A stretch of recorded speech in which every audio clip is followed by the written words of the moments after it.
सचिन आणि रमेश टॅक्स संदर्भात चर्चा करत होते। नवीन कर व्यवस्थेमध्ये टॅक्स रेट कमी आहे, त्यामुळे मी त्यानुसारच ITR भरणार आहे असं सचिन म्हणतो। सचिनचं हे बोलणं ऐकून रमेश त्याला एक बातमी दाखवतो। पॉलिसी बाजारने एक सर्वे केला, त्यामध्ये 63% लोकांनी अजूनही जुन्या कर व्यवस्थेला पसंती दिली आहे असं समोर आलंय। नवीन कर व्यवस्थेमध्ये टॅक्स रेट कमी आहे असं असूनही लोक जुन्या कर व्यवस्थेला का पसंती देत आहेत असा प्रश्न सचिन आणि रमेशला पडलाय। सरकारने मागच्या बजेटमध्ये नवीन कर व्यवस्थेचा पर्याय दिला। लोकांनी नवीन कर व्यवस्था निवडावी म्हणून सरकारने यामध्ये 7 लाखापर्यंतचं उत्पन्न करमुक्त केलं। तसेच टॅक्स रेटही कमी ठेवला। पण लोकांची पसंती कोणत्या व्यवस्थेला आहे हे जाणून घेण्यासाठी पॉलिसी बाजारने एक सर्वे केला। या सर्वेनुसार आयकर भरणाऱ्यांपैकी 63% लोकांनी जुनीच कर व्यवस्था निवडली आहे, म्हणजेच केवळ 37% लोकांनी नवीन व्यवस्था निवडली आहे। देशातल्या 350 शहरांमधून 1263 लोकांनी या सर्वेमध्ये भाग घेतला। सर्वेनुसार 71% लोकांनी डिटेल कॅल्क्युलेशन करूनच कर व्यवस्था निवडली आहे। करदात्यांनी नवीन कर व्यवस्था निवडावी म्हणून सरकारने त्यामध्ये अनेक महत्त्वाचे बदल केले। 2023-24च्या अर्थसंकल्पात सरकारने बेसिक एक्झेम्पशन लिमिट 2.5 लाखावरून वाढवून 3 लाख रुपये केलं। टॅक्स स्लॅबची संख्या 6 वरून कमी करून 5 केली। 7 लाखापर्यंतचं उत्पन्न पूर्णपणे करमुक्त केलं।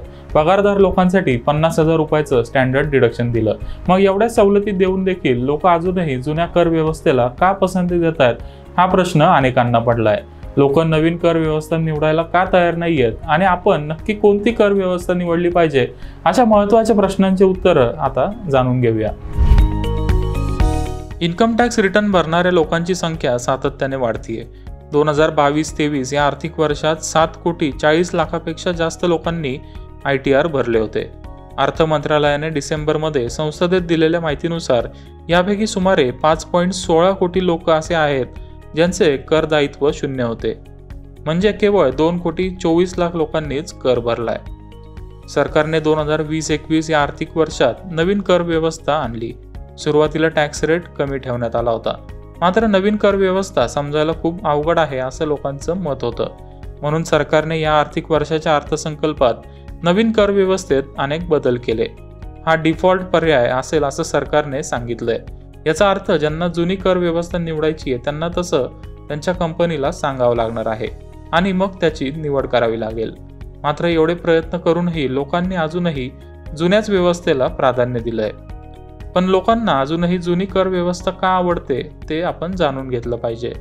जुन्या कर व्यवस्थेमध्ये HRA, LTA, ATC, ATD, गृहकर्जावरील व्याज आणि NPS यासह सुमारे 70 डिडक्शन्स क्लेम करता येतात। यामुळे टॅक्स लायबिलिटी बऱ्यापैकी कमी होते। याशिवाय बचत करण्याची सवय लावल्यामुळे EPF, PPF आणि NPS सारख्या दीर्घकालीन गुंतवणुकीतून करमुक्त परतावा मिळवता येतो आणि टॅक्सचीही बचत होते।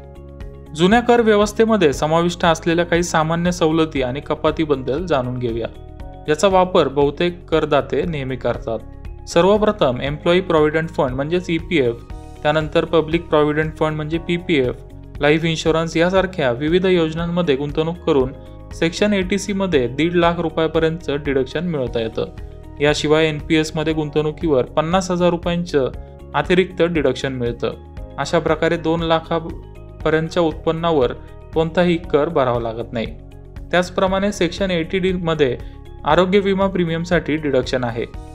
स्वतः, पत्नी आणि मुलांच्या पॉलिसी प्रीमियमवर 25,000 रुपयाचं डिडक्शन मिळतं। स्वतःची आणि आई वडिलांची मेडिक्लेम पॉलिसी घेतली असेल तर ही मर्यादा 50,000 रुपये आहे। जर तुम्ही स्वतः आणि तुमचे पालक ज्येष्ठ नागरिक असतील तर तुम्ही 1 लाख रुपयापर्यंतच्या डिडक्शनचा लाभ घेऊ शकता। तिसरी महत्त्वाची गोष्ट म्हणजे HRA वर टॅक्स बेनिफिट मिळवता येतो। याशिवाय सेक्शन 24 अंतर्गत गृहकर्जाच्या व्याजावर 2 लाख रुपयापर्यंतचं डिडक्शन मिळतं।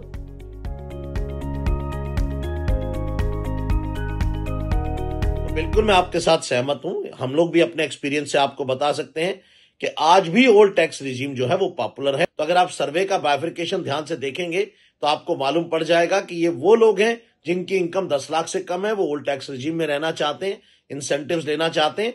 जबकि जो HNIs हैं, जो ज्यादा टैक्स पे करने वाले लोग हैं, वो तो सेविंग्स अदरवाइज कर ही रहे हैं, वो टैक्स से उनको ठीक है, बेनिफिट मिलता है तो दे आर इंटरेस्टेड, पर अगर नहीं मिले तो वो ज्यादा माइंड नहीं करते उसको और आगे बढ़ना चाहते हैं, वो सेविंग्स आज भी कर रहे हैं।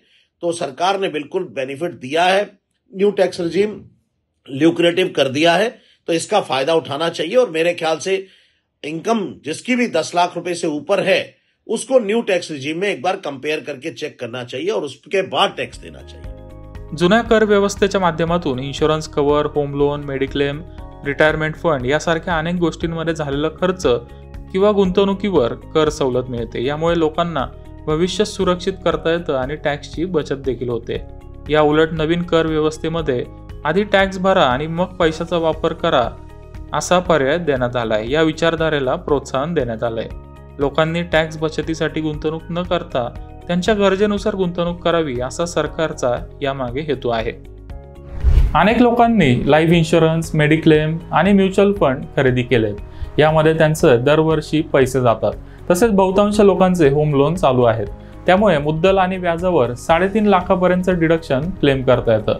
कंपनी प्रॉव्हिडंट फंडसाठी पैसे कापते। अनेक लोक रेंटवर राहतात, त्यांना HRAचा बेनिफिट मिळवता येतो। त्यामुळे सगळे डिडक्शन्स घेतल्यावर बऱ्याच लोकांना जुन्या कर व्यवस्थेमध्ये कमी कर भरावा लागतोय। त्यामुळे लोकांनी अजून जुन्या कर व्यवस्थेला पसंती दिली आहे। मात्र जास्तीत जास्त लोक नवीन कर व्यवस्था कशी निवडतील यासाठी सरकारचे प्रयत्न चालू आहेत। त्यामुळे पुढच्या 2-3 वर्षात सरकार नवीन व्यवस्थेला प्रोत्साहन देण्यासाठी आणखी महत्त्वाचे पावलं उचलेल। त्यानंतर कदाचित नवीन व्यवस्था अधिक लोकप्रिय होईल।